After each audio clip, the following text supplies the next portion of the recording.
बिस्मिल्लाहिर्रहमानिर्रहीम। अस्सलामु अलैकुम। उम्मीद करता हूँ आप खैरियत से होंगे।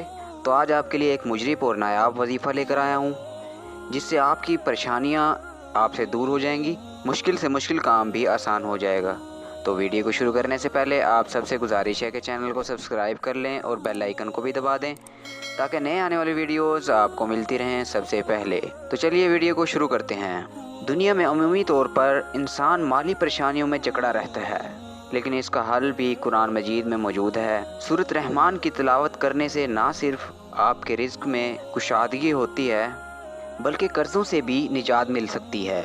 वो कुछ यूँ हैं, सवाब के अलावा रिज़्क की फराखी के लिए हर रोज़ नमाज इशा के बाद 3 बार सूरत रहमान पढ़ें। अव्वल व आखिर 11 मरतबा दरूद पाक पढ़ें। हर रोज़ इशा की नमाज के बाद ये वजीफ़ा बिला नागा पढ़ें और इसे मामूल बनाएं, तो रब ताला के फजलो करम से कभी रिस्क में कमी वाक़या ना होगी। गुर्बत, तंगदस्ती और अफलास दूर करने के लिए हर जुम्मा को नमाज इशा पढ़ कर मुसल्ले पर बैठें। अव्वल व आखिर 11 बार दरूद पाक पढ़ें।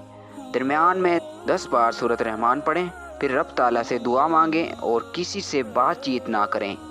हक ताला ने चाहा तो चंद ही दिनों में इस पर खुदा का बेइंतहा इनाम व इकराम हो जाएगा। बावजू हालत में 7 मरतबा सूरत रहमान शरीफ पढ़कर अपनी दुकान के माल पर दम करें। अल्लाह ने चाहा तो दुकान खूब चलेगी और ग्राहक वाफर मिकदार में दुकान में आएंगे। जिस किसी पर बहुत कर्ज वाजिबुल अदा हो और वो कर्ज अदा करने की ताकत ना रखता हो, तो उसे चाहिए कि वो हर नमाज के बाद अव्वल व आखिर 11 बार दरूद पाक पढ़े और दरमियान में सूरत रहमान शरीफ पढ़े। तो हक ताला ने चाहा तो गैब से कर्ज की अदायगी का सामान पैदा हो जाएगा और परेशानी जाती रहेगी। अल्लाह ताला तमाम लोगों की परेशानियों को दूर करे और हर मुश्किल आसान करे। आमीन। उम्मीद करता हूँ आपको ये वीडियो अच्छी लगी होगी। वीडियो अच्छी लगी है तो वीडियो को लाइक करें, शेयर करें और कमेंट सेक्शन में अपनी राय का इजहार ज़रूर करें। अपना और गिरदोनवाह के लोगों का ख्याल रखें।